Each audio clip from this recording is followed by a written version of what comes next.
주신 시편 50편 말씀을 통하여서 감사의 예배자가 됩시다라는 제목으로 말씀을 나누도록 하겠습니다. 광고 시간에 말했던 것과 같이 오늘은 저희 함께하는 교회 5주년 되는 날인데요. 우리가 감사함으로 예배를 드리는데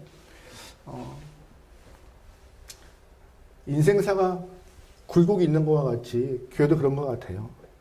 쭉 잘 성장하다가 또한 이렇게 조금 힘을 잃기도 하고 또 힘을 받고 은혜 가운데 성장을 하고 앞으로 함께하는 교회 안에 해야 할 일들이 많을 것이라 믿습니다. 또한 함께하는 교회 안에 은혜가 더 예비되리라 믿습니다. 함께하는 교회 안에 또한 하나님의 계획하심이 분명히 있어야 믿습니다. 그러기에 빠르진 않지만 끝까지 함께 갈 수 있는 주님의 귀한 교회와 성도에게 소망해요.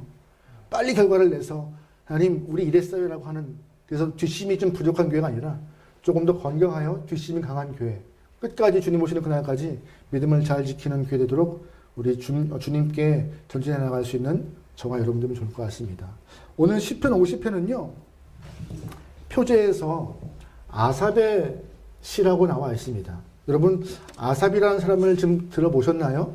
아삽은요 다윗이 하나님의 언약궤를 예루살렘으로 옮길 때에 헤만과 에단과 함께 찬양했던 사람이에요. 또한 나중에 이 아삽은 다윗의 장막에서 찬양을 담당했던 영혼이고요. 쉽게 말해서 이 아삽은 예배 전문가라고 보시면 좀 쉽게 이해하실 것입니다.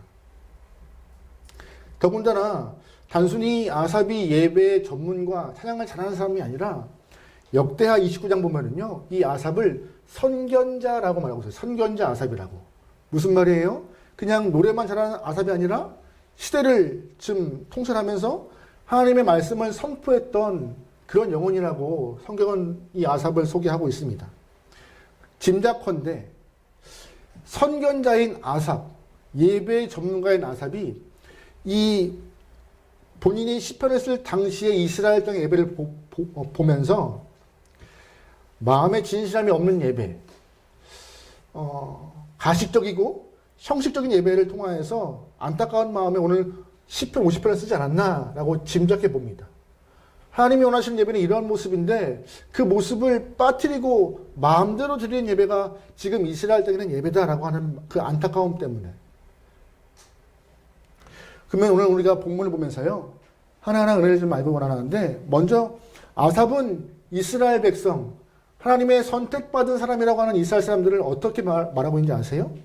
좀 독특한 표현이지만 이 모습이 이스라엘 사람들의 정체성을 정확히 말하고 있어요.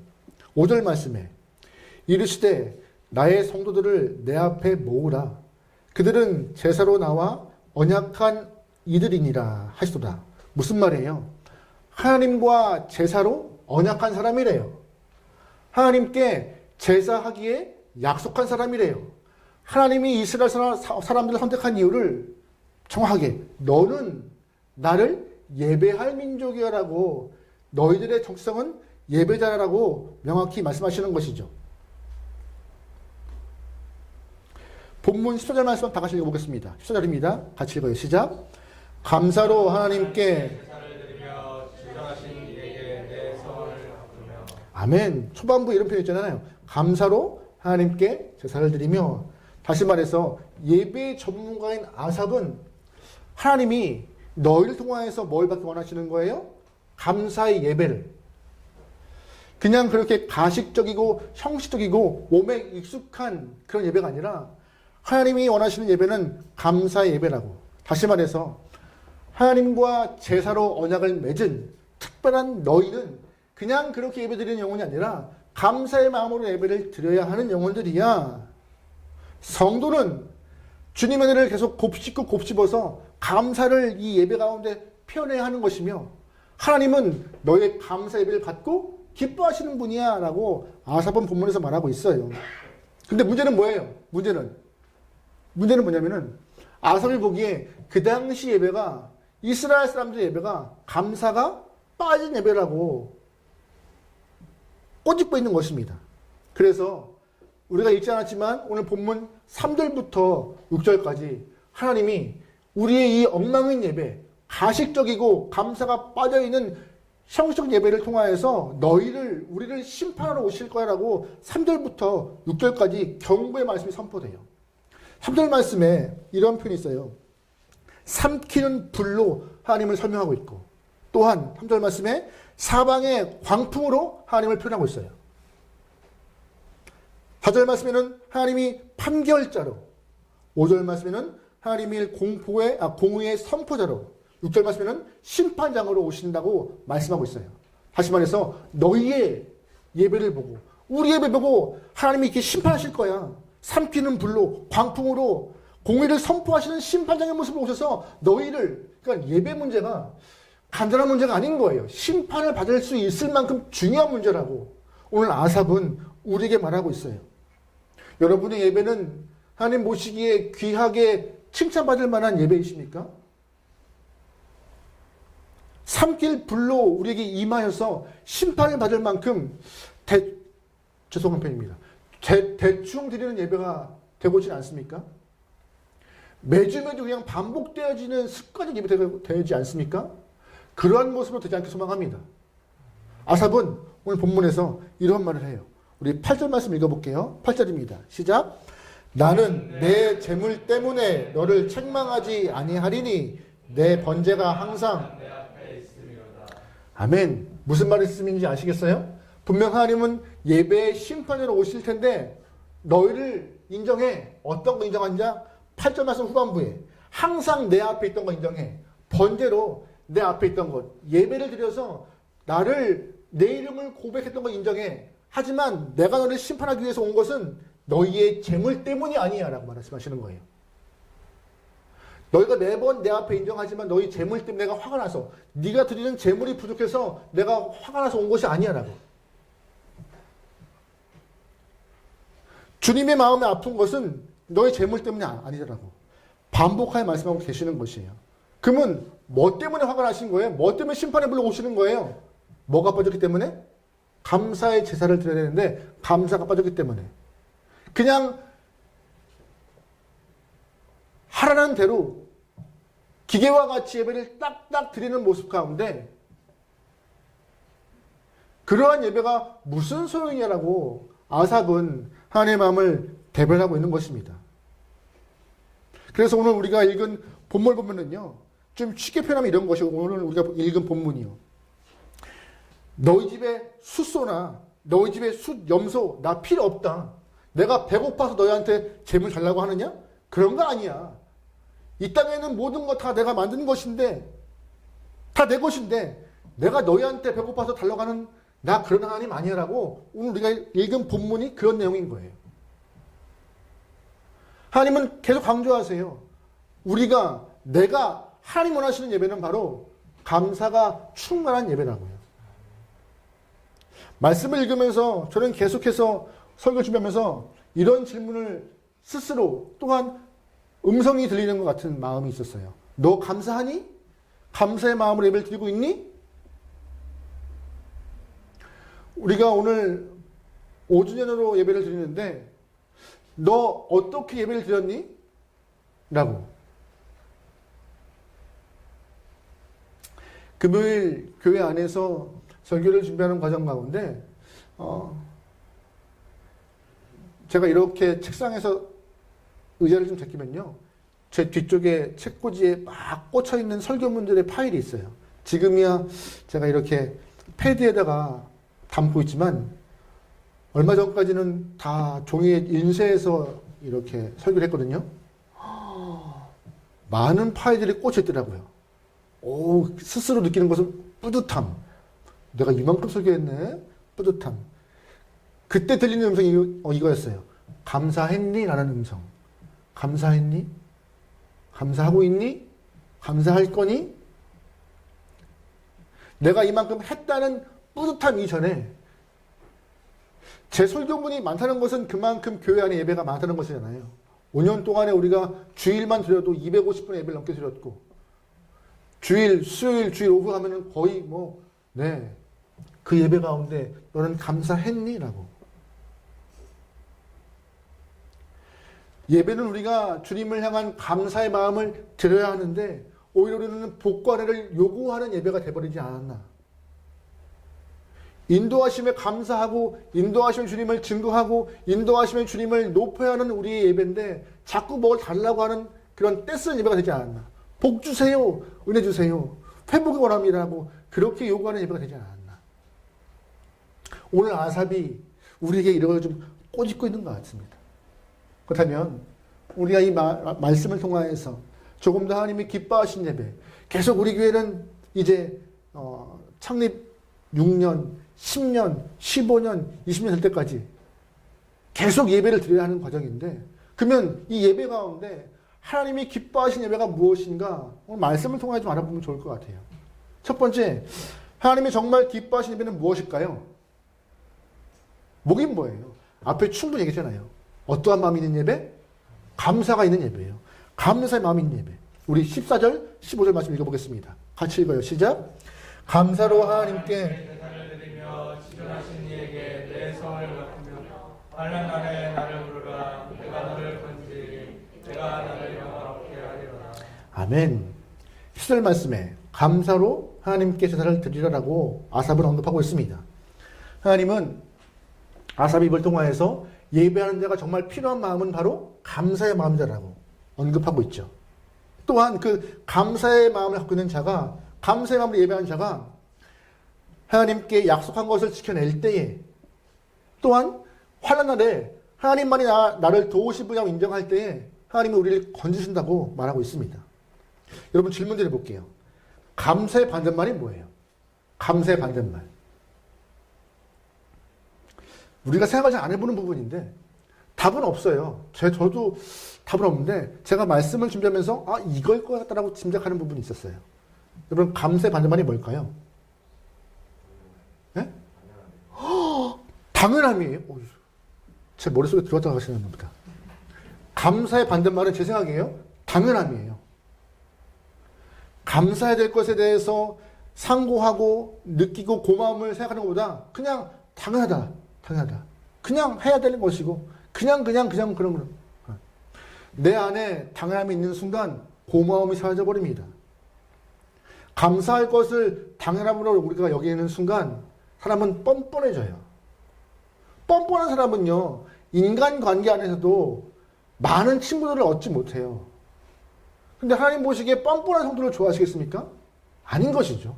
뻔뻔함은요, 주님이 원하시는 모습이 아니에요. 그럼 반대로 감사함을 원하시는 모습이 필요한데 주님의 은혜를 상고하며 떠올리며 계속 내 안에 나를 향하여서 계획하시고 부으시고 이끄실 주님을 기대하며 감사하는 마음이 예배자에게 필요한 것입니다. 하나님은 은혜구나, 은혜였구나, 은혜이구나, 은혜일 것이다라고 과거와 현재와 미래를 떠올리며 고백하는 그런 귀한 마음의 자세가 예배자가 필요한 것이 아닌가. 덕정교회 문병화 목사님의 페이스북에서 있는 글을 인용해 봤는데요. 인도의 어느 시골 교회에 있던 일이라고 합니다. 추수감사절을 맞이해서 한 여인이 많은 양의 곡식을 헌금으로 드렸대요. 근데 그 여인의 집은 가난했는데 감사절을 맞이해서 많은 예물을 드리는 것을 보고 목사님이 의아해서 혹시 무슨 일이 집안에 있으십니까? 감사할 거리가 있으신 것 같아요? 라고 질문드리자 그 여인이 사실 제게는 10살짜리 아들이 있었습니다. 그런데 그 아이가 지난해에 많이 아파서 고생스러워서 했습니다. 주 앞에 기도하기를 주님의 은혜로 이 아이가 건강해지면 많은 양의 재물을 주 앞에 곡식으로 헌금하겠다고 약정을 했대요. 그러면 1년 후에 그 약정의 증표로 헌금을 했으니 목사님 보시기에 그러면 아이가 많이 건강해졌나 봐요 라고 물어보니까는요, 그 여인은 아닙니다. 아이가 1년 동안 많이 아팠고 시름시름 앓다가 얼마 전에 세상을 떠났습니다라고 답을 했다고 합니다. 목사님이 깜짝 놀라시며 아니 그러면 하나님과 약속된 것은 무효가 아닙니까? 근데 왜 이런 많은 곡식을 헌금했죠? 라고 반문하니 그 여인이 이런 말 했다고 합니다. 이제야 진짜 하나님께 예물을 드릴 때라고 생각했습니다. 왜냐하면 하나님께서 제 아들을 주님 품으로 데려가셔서 안고 계시며 아픔이 없이 지낼 것이라 저는 분명히 믿기 때문에 감사하여서 이 땅 가운데 짧지 않은 삶을 살아가는 영혼이었지만 매일 아팠던 인생을 뒤로한 채 주님 품에서 아픔 없이 지낸 것을 믿고 있기 때문에 감사의 셈을 지었습니다라고 이렇게 헌금했다고 그 예화를 올려놨더라고요. 이 말씀, 이 예화 참 마음에 와닿는 것 같습니다. 감사하기 때문에 드릴 수 있는 것들, 하나님이 기뻐하시는 감사는요, 조건과 환경을 뛰어넘어 하나님 때문에 감사하는 거예요. 하나님 때문에, 하나님 뭐 해주셨기 때문에, 하나님 주셨기 때문에, 하나님 나에게 성공이 있기 때문에, 하나님 내 안에 회복이 있기 때문에가 아니라 그냥 하나님 자체가 나한테 감사의 이유가 되고 내가 하나님을 아버지라 부를 수 있는 자체가 나한테 행복이 되고, 그래서 주님을 고백하고 이름을 높이는 것이 성도의 모습이라고 오늘 본문은 우리에게 언급하고 있죠. 여러분 솔직히 말씀드려볼까요? 우리 감사하면은 우리의 어려운 환경이 한 번에 확 바뀌나요? 그랬으면 좋겠어요. 소망해요. 내 삶이 어려울 때 감사의 제목들이 쌓일 때 확 바뀌면 좋겠는데 그렇지 않습니다. 하지만 분명한 것은 환경은 바뀌지 않아도 감사를 통하여서 내 마음과 내 자세, 내 모습이 변해버립니다. 사실 감사한다고 가난한 사람들이 부유해지나요? 안 그래져요. 감사한다고 몸이 불편하신 장애인들이 정상인처럼 확 나아지나요? 안 그래요. 감사하다고 얼굴이 좀 못생긴 추한 사람이 미남 미녀가 되나요? 안 그래져요.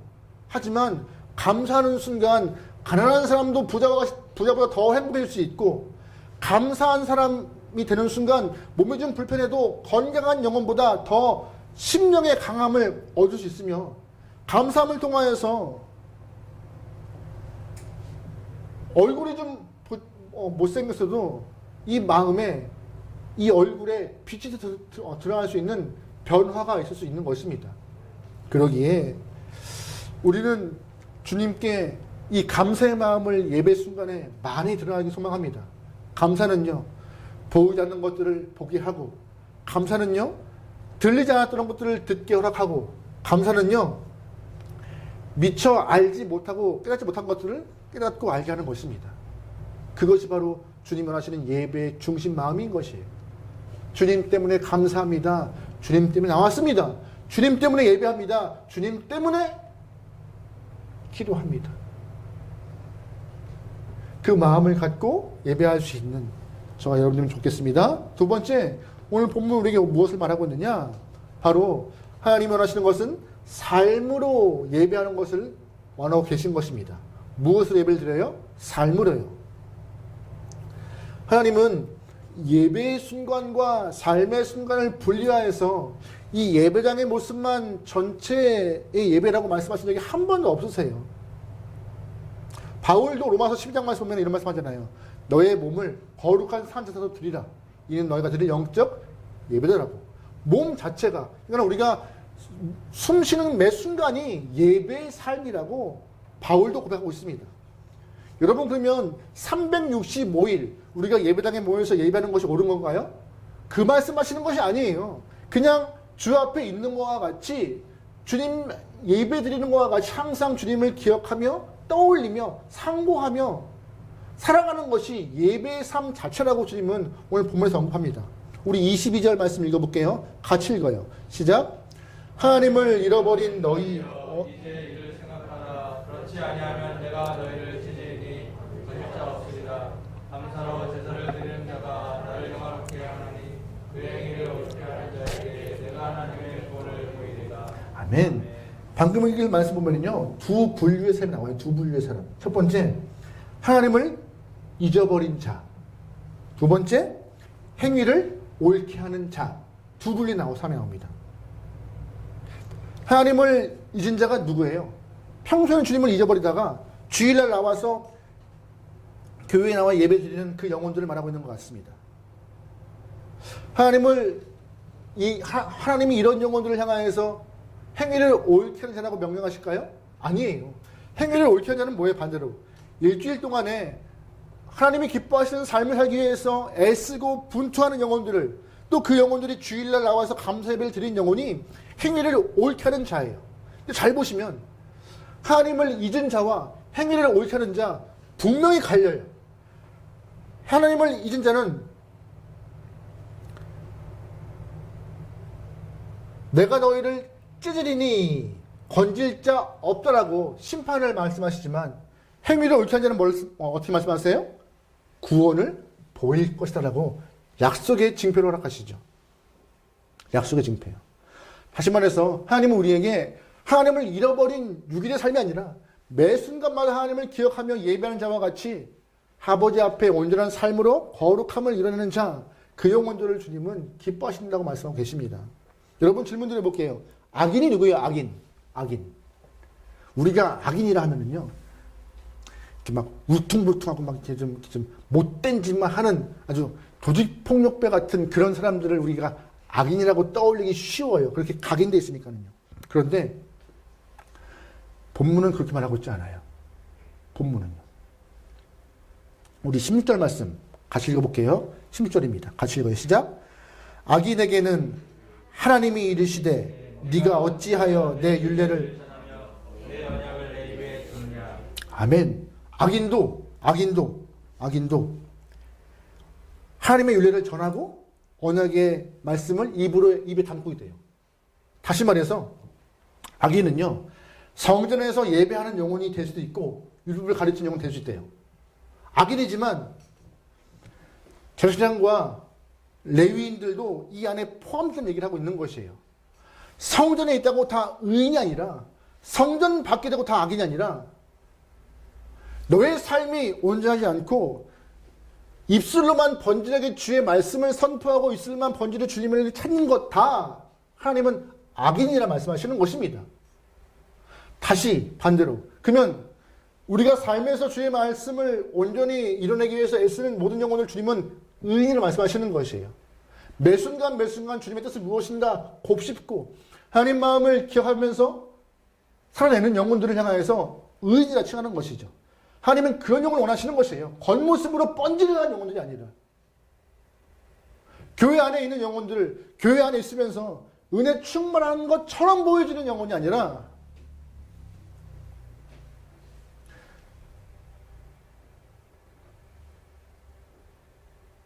거짓되지 않고 탐하지 않고 욕심내지 않고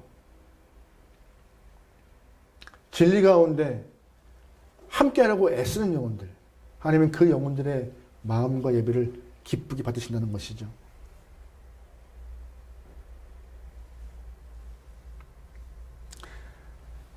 그렇다면 하나님이 이 악인이라고 하는 사람들을 향하여서 어떻게 평가하실까요? 아삽은 이렇게 표현하고 있습니다. 우리 21절 말씀 읽어볼게요. 시작.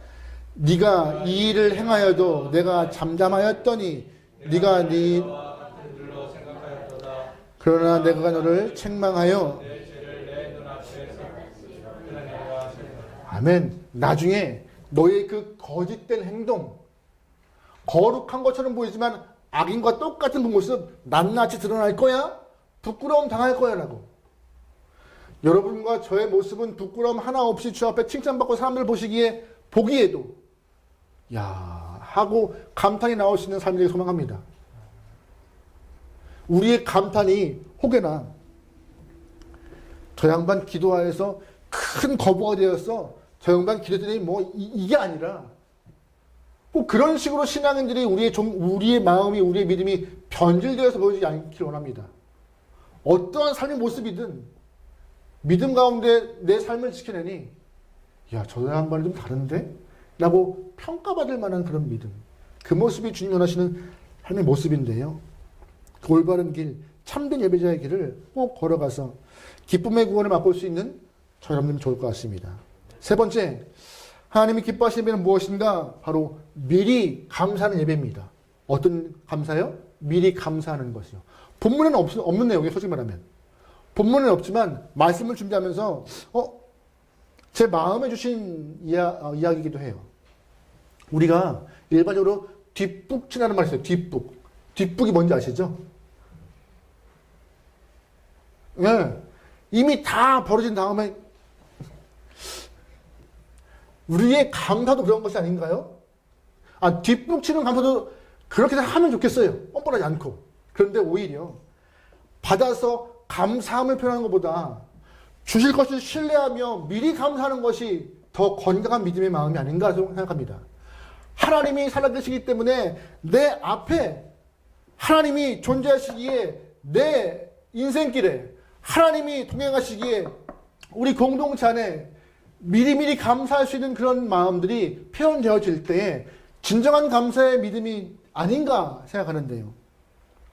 여러분, 우리가 평소에 범사에 감사라는 말씀을 많이 들어요. 범사에 감사하는 게 뭐예요? 일상 가운데 많은 것들을 감사로 끄집어내는 건데 매일매일 받은 것에 대한 감사가 얼마나 있겠어요? 쉽지 않아요. 하지만 뒷북치는 감사가 아니라 미리 감사가 오히려 이 범사의 감사가 아니라 생각합니다. 미리 감사하는 것이. 하나님, 주실 줄 믿습니다. 주실 거라 생각합니다. 회복하라 믿습니다. 하나님의 뜻대로 인도받을 믿습니다. 그런 미리 감사하는 마음이 정말 필요한 것 같습니다. 여러분과 우리의 삶에 그러한 감사의 고백이 많기를 소망해요. 많기를. 전광 목사님이 썼던 평생 감사라는 책에 이런 내용이 있습니다. 교회를 열심히 다니는 한 여자 집사님께서 장밋빛을 가지고 결혼 생활을 시작했는데 신혼 초부터 늘 남편분이 이렇게 술을 너무 좋아해서 고주망태가 되었다고 하더라고요. 그래서 신혼 초부터 결혼 생활이 엉망이었다고. 그로부터 10년 동안 남편의 모습은 변함없이 여전히 술과 친했고 가슴앓이를 하고 있으며 혼자 신앙생활하고 있는 집사님이 어느 날 토요일 밤에도 여전히 남편이 안 들어와서 걱정하고 있었다고 합니다. 근데 토요일 밤 늦은 시간에 누가 현관문을 막 두드리네요. 나가보니 어김없이 남편이 술에 취하해서 만창이 되어서 현관문을 쿵 두드리다가 현관문에서 쓰러져 자고 있던 것을 발견한 것이죠. 집사님이 남편을 겨우 그러다가 자리에 눕히면서 한탄스럽게 푸념어린 기도를 하게 됐습니다. 하나님, 왜 내 기도를 이렇게 안 들어주시냐고. 10년 동안 우리 신랑 술 끊고 10년 동안 이렇게 나와 같이 예배 생활 하게 해달라고 기도했는데 10년의 내 결혼 생활을 엉망이다라고 푸념 섞인 한탄의 기도를 막 하고 있었는데 갑자기 지난주에 목사님의 설교가 딱 떠올랐대요. 지난주 목사님 설교 이름은 무엇이냐? 범사에 감사하라. 그러면 기적이 있으리라.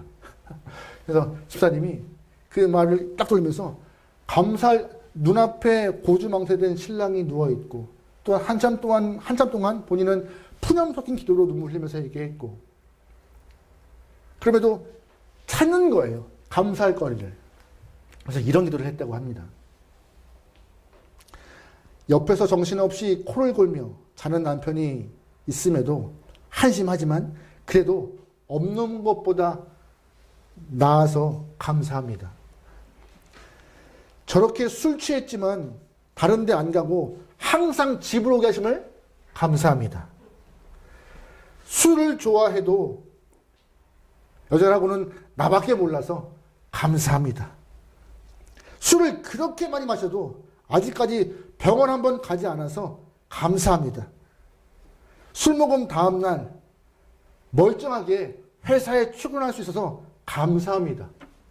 더군다나 토요일에 술을 더 많이 마셔서 주일날 나 혼자 예배를 드리려 감에 방해받지 않아서 감사합니다. 이게 감사의 제목인지 모르겠지만 이런 기도를 계속했다고 해요. 끄집어내면서. 쉽지 않았겠죠. 짜내고 있는 거예요. 근데 생각보다 그 감사의 기도가 좀 오래 걸렸던 것 같아요. 그러면서 처음에는 원망 섞인 기도로 눈물지며 했던 기도가 점점점 낯빛이 밝아지며 웃음을 띠고 있는데 잠깐 남편분이 목말라서 깬 그 상황 가운데 씩 웃으면서 기도하고 있는 부인에게 뭐하고 있어? 라고 말을 걸었다고 합니다. 그때 여자 집사님 말 이런저런 기도를 했어. 내가 당신과 함께해서 기쁘다고 감사하다고 기도했어. 고맙다고 기도했어. 근데 그 말을 들은 남편의 이야기는 평상시 항상 잔소리와 쏘아붙임에 익숙했던 부인의 모습이지만 그날따라 웃으면서 자신을 향해서 고맙다는 말을 하는 순간 처음 들어보는 고백이었죠. 목마름에도 불구하고 끊어보도록 애쓸게.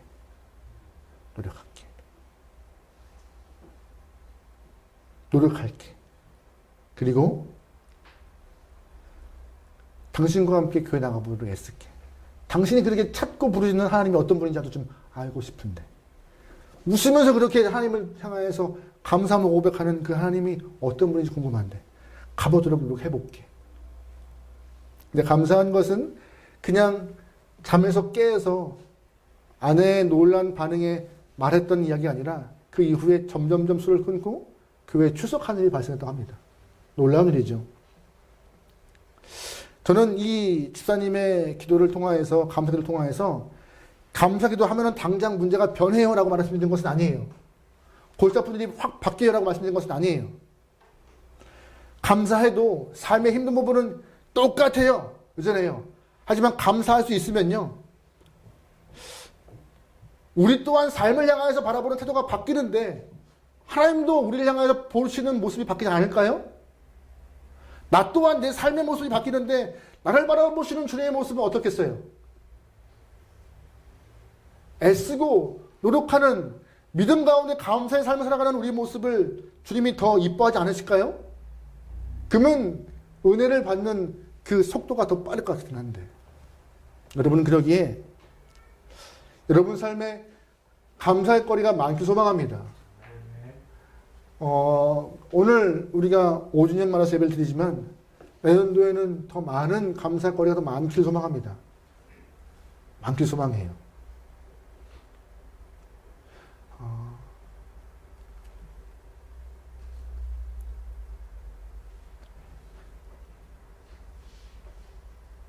솔직히 말씀드려볼까요? 저는 올해가 제일 힘들 것 같아요. 솔직히 말씀드리면. 올해가 제일 힘들 것 같아요. 제일 힘들 것 같아요. 반주하시는 자매님도 다시금 대학을 위하여서 학원에 가시죠. 베이스를 치시던 형제도 군에 입대하시죠. 또한 출산을 앞둔 권찰님도 계시죠.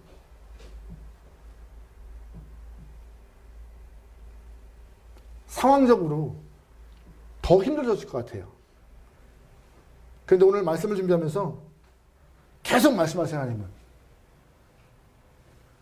따지고 재고 계산하여서 분리하고 힘든 것 바라보면 되겠니? 라고. 내년도에는 더 감사할 거리가 많았으면 좋겠다. 임목사야 라고 항상. 여러분과 제가 매 순간마다 더 많은 것들을 주 앞에 드러낼 수 있는 감사의 마음의 예배자가 되면 좋겠습니다. 이래서 감사합니다. 하나님. 앞으로 쉽지 않은 상황이겠지만 그래도 우리 마음 가운데 계속 감사의 거리를 끄집어내어서 또한 미리 감사하여서 또한 미리 주시는 은혜를 기대하며 고백되어지는 이 예배가 우리 함께하는 교회 예배가 되어서 내년도에는 하나님 그럼에도 우리가 이만큼 하나님 그럼에도 우리가 이만큼이라고 올려드릴 수 있는 다음 창립 예배를 다음 창립 감사 예배를 우리가 좀 드렸으면 좋을 것 같아요.